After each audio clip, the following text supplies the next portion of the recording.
Good day, Mr. Peter Robinson. Here is Vanessa Ambat from Brisbane campus doing LAWS20058, Australian Commercial Law. Today, I will present to you a case about the Crown versus Clark, which is coming from the High Courts of Australia, dated November 22, 1927. To analyze this case, I will be using the IRAC method, which is subdivided into 4 parts. One is the statement of the issue or the problem, followed by the rules and relevant laws. Next is the application, and lastly, the conclusion. In connection with the murder of 2 policemen, namely Walsh and Pittman, the Crown promised by proclamation give a reward amounting to £1,000 to persons who will give the information that will lead to the arrest of the true criminal. Initially, Evan Clark and the other criminal was arrested and charged with the crime of murder. During the court's litigation, Evan Clark provided the information that leads to the arrest of the true criminals, namely Coulter and Turpin.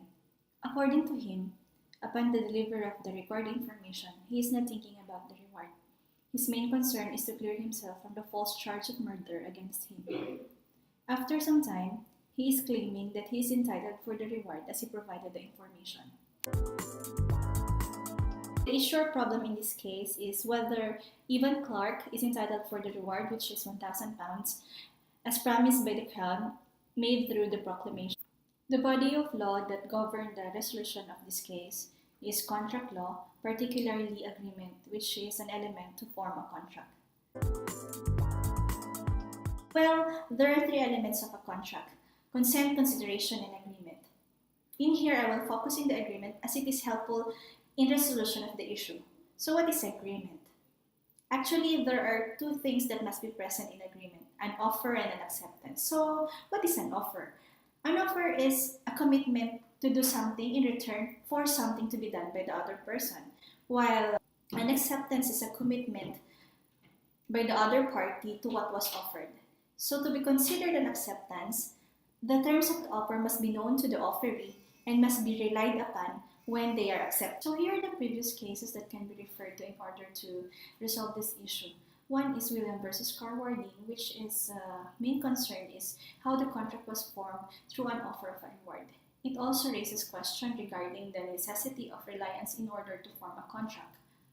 Another English law case is Cargill versus Carbolic Smokeball Company, which is held an advertisement that contains the offer to get the reward, and it's constituted in a unilateral offer that can be accepted by anyone who performed the terms. And lastly, Gibbons versus Proctor, which is the offer was made via advertisement, and whether or not the person knows the offer can accept it once the condition was performed.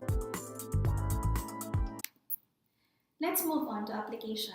The plaintiff here can justify that in a unilateral contract, the terms of the offer must be known to the offeree and must be relied upon when they are accepted.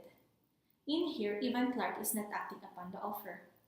Furthermore, in giving the information, Evan Clark is aware about the reward, but his main concern is to clear himself from the false charge of murder against him. Also, the motive, though not confused with intention, is a strong evidence of that state of mind. Motive cannot hold the legal place of intention.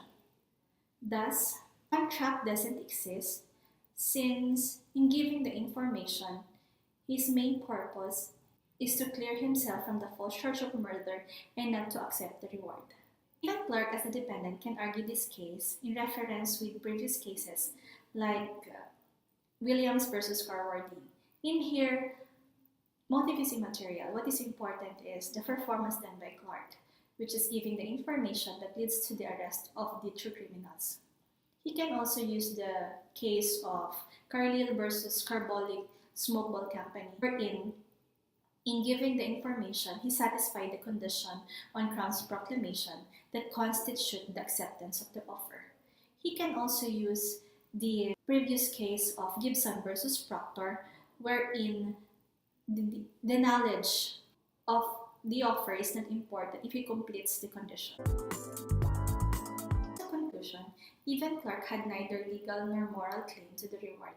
His motive and intention in giving the information is to just protect himself and clear himself from the false charge of murder against him.